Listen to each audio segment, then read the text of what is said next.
السلام عليكم ورحمة الله وبركاته.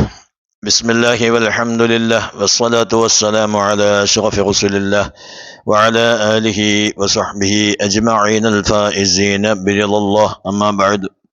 ഏറ്റവും സ്നേഹം നിറഞ്ഞ മുഅ്മിനീങ്ങളെ, ശബ്ദം ശ്രവിക്കുന്ന ഉമ്മമാരെ, ജ്യേഷ്ഠാഞ്ചന്മാരെ, സഹോദരിമാരെ, സുഹൃത്തുക്കളെ, വിശുദ്ധമായ റമളാനിന്റെ പവിത്രമായ ദിനങ്ങൾ ഓരോന്നോരോന്നായി കൊഴിഞ്ഞു പോയിക്കൊണ്ടിരിക്കുകയാണ്. ഇന്ന് വിശുദ്ധ റമളാനിന്റെ ആദ്യത്തെ വെള്ളിയാഴ്ച ജുമാ നിസ്കാരവും കഴിഞ്ഞു. ആറാമത്തെ നോമ്പ് തുറക്കാൻ വേണ്ടി തയ്യാറായി നിൽക്കുകയാണ് ഓരോരുത്തരും. ഈ സമയത്ത് ഈ 6 നോമ്പിന് നാം എന്താണ് സമ്പാദിച്ചു കൂട്ടിയത് എന്നത് ഓരോരുത്തരും ചിന്തിക്കേണ്ട സമയമാണ്. അല്ലാഹു സുബ്ഹാനഹു വ തആല ഈ റമളാനിൽ കഴിവിന്റെ പരമാവധി നന്മകൾ വർദ്ധിപ്പിക്കുവാനുള്ള ഭാഗ്യം നമുക്കും ബന്ധപ്പെട്ടവർക്കും നൽകി അനുഗ്രഹിക്കുമാറാവട്ടെ.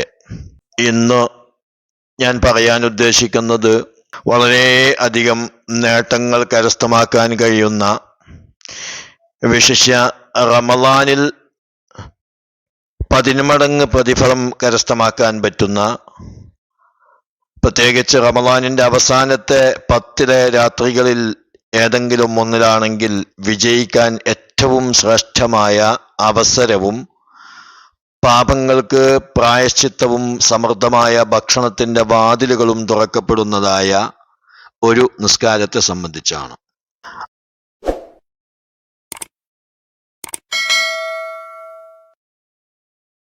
ആ നിസ്കാരം നിസ്കരിച്ചാലുള്ള നേട്ടം, നമ്മുടെ പാപങ്ങൾ അല്ലാഹു തആല പൊറുക്കുന്നു. രണ്ടാമത്തത്, ദുരിതങ്ങൾ ലഘൂകരിക്കുന്നു.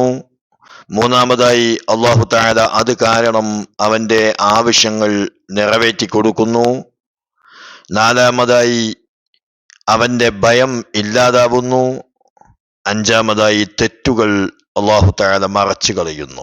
ഇത്രയും നേട്ടങ്ങളുള്ള വളരെ മഹത്വമുള്ള നിസ്കാരമാണ് ഈ നിസ്കാരം. നമ്മൾ പലരും നിസ്കരിച്ചിട്ടുണ്ടാകാം. ഒരുപക്ഷെ നിസ്കാരത്തിന്റെ രൂപം അറിയാത്തതുകൊണ്ട് നിസ്കാരത്തിൽ നിന്ന് വിട്ടുനിന്നിട്ടുണ്ടാകാം. അതല്ലെങ്കിൽ ഇതിന്റെ ശ്രേഷ്ഠത അറിഞ്ഞുകൊണ്ട് ഒരിക്കലും ഒഴിവാക്കാൻ ഒരു വിശ്വാസിക്ക് സാധ്യമല്ല. അങ്ങനെ ഒഴിവാക്കുകയാണെങ്കിൽ അവന് ദീനിയായ കാര്യങ്ങളിൽ അലംഭാവം ഉണ്ട് എന്ന് മനസ്സിലാക്കണം എന്നാണ് ഇമാമിങ്ങൾ സൂചിപ്പിച്ചിട്ടുള്ളത്. നമുക്ക് ആ നിസ്കാരം ഏതാണെന്ന് നോക്കാം. അല്ലാഹു സുബ്ഹാനഹു വ തആല അവന്റെ അടിമകൾക്ക് അവരുമായുള്ള ബന്ധം ശക്തിപ്പെടുത്താനും കൂടുതൽ പ്രതിഫലം ലഭിക്കാനും വേണ്ടി നിർദ്ദേശിച്ച പ്രാർത്ഥനകളിൽപ്പെട്ടതാണ് തസ്ബീഹ് നിസ്കാരം. മറ്റ് നിസ്കാരങ്ങളിൽ നിന്ന് വ്യത്യസ്തമായി ധാരാളം തസ്ബീഹുകൾ ഉരുവിടുന്നത് കൊണ്ടാണ് തസ്ബീഹ് നിസ്കാരം എന്ന് ഈ നിസ്കാരത്തിന് പേര് വന്നിട്ടുള്ളത്. ഈ നിസ്കാരത്തിന് പ്രത്യേകമായ സമയമൊന്നും നിശ്ചയിക്കപ്പെടാത്തത് കൊണ്ട് ദിവസത്തിൽ ഏത് സമയത്തും നിസ്കരിക്കാൻ കഴിയും. അപ്പോൾ ഒരാൾക്ക് ഒരു ദിവസത്തിൽ 1 വട്ടം കഴിയുമെങ്കിൽ അങ്ങനെയും, അല്ലെങ്കിൽ ആഴ്ചയിലൊരിക്കൽ കഴിയുമെങ്കിൽ അങ്ങനെയും, അതുമല്ലെങ്കിൽ മാസത്തിലൊരിക്കലും, അതുമല്ലെങ്കിൽ വർഷത്തിലൊരിക്കലും, അതുമല്ലെങ്കിൽ ജീവിതത്തിൽ ഒരിക്കലെങ്കിലും നിസ്കരിക്കേണ്ട നിസ്കാരമാണ് തസ്ബീഹ് നിസ്കാരം. ലിമൻ യുസല്ലി സ്വലാത്ത തസാബീഹി ഗഫറല്ലാഹു ലക ദംബക അവ്വലഹു വആഖിറഹു ഖദീമഹു വഹദീസഹു ഖതഅഹു വഅംദഹു സഗീറഹു വകബീറഹു സിർറഹു വഅലാനിയതഹു.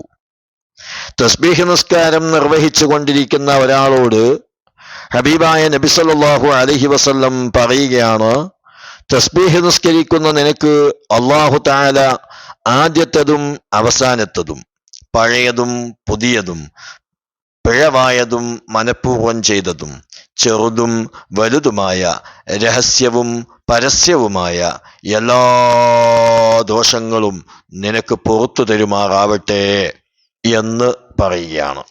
അതേപോലെ നബി സല്ലല്ലാഹു അലൈഹി വസല്ലം ഞങ്ങൾ വീണ്ടും പറയുന്നു, ലിമൻ യുസല്ലി സ്വലാത്ത തസ്ബീഹി ഫലൗ കാനത് ദുനൂബക മിസ്ല റംലി അലീജിൻ ഗഫറല്ലാഹു ലക്. നിന്റെ പാപം അലീജ് മണൽ പോലെയാണെങ്കിലും അള്ളാഹു നിനക്ക് പുറത്തു തരട്ടെ എന്നും നബി സല്ലല്ലാഹു അലൈഹി വസല്ലം പറഞ്ഞു. അലീജ് എന്ന് പറഞ്ഞാൽ ധാരാളം മണൽ നിറഞ്ഞ ഒരു സ്ഥലത്തിന്റെ പേരാണ്.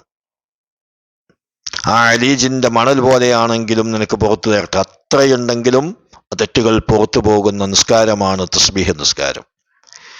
ഇനി ഈ നിസ്കാരത്തിൽ ഓതാനുള്ള സൂറത്ത് പ്രത്യേകമായിട്ട് പറഞ്ഞിട്ടൊന്നുമില്ല, ഏത് സൂറത്ത് വേണമെങ്കിലും ഓതാം. പക്ഷേ يستحسن أن يقرأ في هذه الركعات الأربع من التسابيح بعد الفاتحة بسورة مما جاء أنها تعدل نصف أو ثلث ربع القرآن لتحصل أكبر قدر من الثواب. فمثلا يقرأ في الأولى الزلزلة، والثاني الكافرون، والثالثة النصر، والرابعة الإخلاص. എന്ന് കാണാം. അഥവാ ഈ തസ്ബീഹ് നിസ്കാരം 4 റക്അത്താണല്ലോ. ഈ 4 റക്അത്തുകളിൽ ഫാത്തിഹയ്ക്ക് ശേഷം ഖുർആനിന്റെ പകുതിയോടോ 1/3 അല്ലെങ്കിൽ 4/1 തുല്യമാകുന്ന രൂപത്തിലുള്ള സൂറത്ത് ഓതൽ നല്ലതാണ്. ഉദാഹരണമായി 1-ാമത്തെ റക്അത്തിൽ ഇദാ സുൽസിലത്തിൽ അർളു സിൽസാലഹ എന്ന സൂറത്തും 2-ാമത്തെ റക്അത്തിൽ ഖുൽ യാ അയ്യുഹൽ കാഫിറൂൻ എന്ന സൂറത്തും 3-ാമത്തെ റക്അത്തിൽ ഇദാ ജാഅ നസ്റുല്ലാഹി വൽ ഫത്ഹ് എന്ന സൂറത്തും 4-ാമത്തെ റക്അത്തിൽ ഖുൽ ഹുവല്ലാഹു അഹദ് എന്ന സൂറത്തും ഓതലാണ് നല്ലത് എന്ന് ചുരുക്കം. ഇനി അതിൽ തന്നെ അൽഹാക്കുമുത്ത തകാസുറും വൽ അസ്റും 1-ാമത്തെയും 2-ാമത്തെയും റക്അത്തിൽ ഖുൽ യാ അയ്യുഹൽ കാഫിറൂൻ ഇഖ്ലാസും 3-4 റക്അത്തിൽ അങ്ങനെയും ഏത് സൂറത്ത് വേണമെങ്കിലും ഓതാം. ഈ പറഞ്ഞ സൂറത്തുകൾ ഓതലാണ് നല്ലത് എന്ന് മാത്രം. ഇനി തസ്ബീഹ് നിസ്കാരത്തിന് 4 റക്അത്തിൽ 300 തസ്ബീഹുകളാണ് ചെല്ലേണ്ടത്. തസ്ബീഹ് നിസ്കാരം 2 റക്അത്ത് അല്ലാഹു തആലയ്ക്ക് വേണ്ടി ഖിബലയിലേക്ക് മുന്നിട്ടുകൊണ്ട് ഒറ്റക്ക് ഞാൻ നിസ്കരിക്കുന്നു എന്ന് കരുതി കൈകെട്ടിയ ശേഷം വജ്ഹത്തുവിന് പകരം ഉള്ളതോ ഓതി ഫാത്തിഹയും ഓതിയ ശേഷം ഈ പറഞ്ഞതുപോലെ സൂറത്ത് കൊണ്ടുവരിക. ശേഷം സുബ്ഹാനല്ലാഹി വൽഹംദുലില്ലാഹി വലാ ഇലാഹ ഇല്ലല്ലാഹു വല്ലാഹു അക്ബർ എന്നോ സുബ്ഹാനല്ലാഹി വൽഹംദുലില്ലാഹി വലാ ഇലാഹ ഇല്ലല്ലാഹു വല്ലാഹു അക്ബർ വലാ ഹൗല വലാ ഖുവത ഇല്ലാ ബില്ലാഹ് എന്നോ ഉള്ള ദിക്ർ 15 വട്ടം ചൊല്ലുക. രണ്ടിലേതെങ്കിലും ഒരു ദിക്റായാൽ മതി. അതിനുശേഷം റുകൂഇലേക്ക് പോകുന്നു. റുകൂഇൽ സുബ്ഹാന റബ്ബിയൽ അദീം വബിഹംദിഹി എന്നതിന് ശേഷം 10 വട്ടം ഈ സുബ്ഹാനല്ലാഹി വൽഹംദുലില്ലാഹി എന്ന ദിക്ർ ചൊല്ലുക. റുകൂഇൽ നിന്ന് എഴുത്തുദാലിലേക്ക് വന്ന ശേഷം എഴുത്തുദാലിലെ ദിക്റിന്റെ ശേഷം സുബ്ഹാനല്ലാഹി വൽഹംദുലില്ലാഹി വലാ ഇലാഹ ഇല്ലല്ലാഹു വല്ലാഹു അക്ബർ വലാ ഹൗല വലാ ഖുവത ഇല്ലാ ബില്ലാഹ് എന്ന ദിക്ർ 10 വട്ടം. പിന്നെ നേരെ സുജൂദിലേക്ക് പോകുന്നു. സുജൂദിലെ ദിക്റിന് ശേഷം 10 വട്ടം ചൊല്ലുന്നു. അവിടുന്ന് ഇടയിലെ ഇരുത്തത്തിൽ 10 വട്ടം ചൊല്ലുന്നു. ഇടയിലെ ഇരുത്തം കഴിഞ്ഞ് 2-ാമത് സുജൂദ് പോയാൽ അവിടെയും 10 വട്ടം ചൊല്ലുന്നു. വീണ്ടും 2-ാമത്തെ റക്അത്തിലേക്ക് എഴുന്നേൽക്കുന്ന സമയത്ത് അവിടെ ഇസ്തിറാഹത്തിന്റെ ഇരുത്തം എന്ന് പറഞ്ഞ ഇരുത്തത്തിൽ ഇരുന്നു കൊണ്ട് 10 ദിക്ർ ചൊല്ലിയ ശേഷം 2-ാമത്തെ റക്അത്തിലേക്ക് എഴുന്നേൽക്കുന്നു.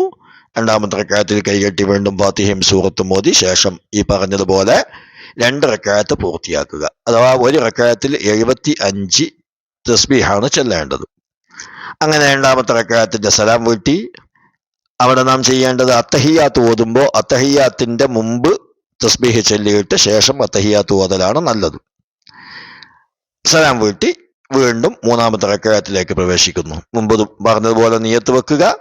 പറഞ്ഞതുപോലുള്ള ബാക്കി കാര്യങ്ങൾ പൂർത്തിയാക്കി വീണ്ടും 2 റക്അത്ത് പൂർത്തിയാക്കുന്നു.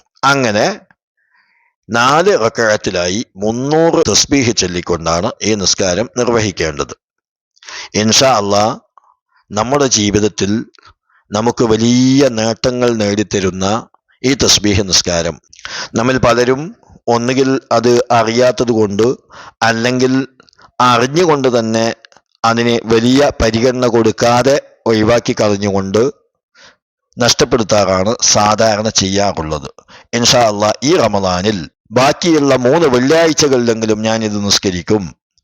അല്ലെങ്കിൽ അവസാനത്തെ 10 21-ാം രാവോ 23-ാം രാവോ 25-ാം രാവോ 27-ാം രാവോ 29-ാം രാവോ ഒരു വട്ടമെങ്കിലും ഞാൻ നിസ്കരിക്കും എന്നുള്ള പ്രതിജ്ഞ എടുത്തുകൊണ്ട് പ്രിയപ്പെട്ട സഹോദരന്മാരെ, എൻ്റെ ശബ്ദം ശ്രവിക്കുന്ന ഉമ്മമാരെ, ഇൻഷാ അല്ലാ ഈ റമളാനിൽ കഴിവിൻ്റെ പരമാവധി പുണ്യം കരസ്ഥമാക്കി എടുക്കണം.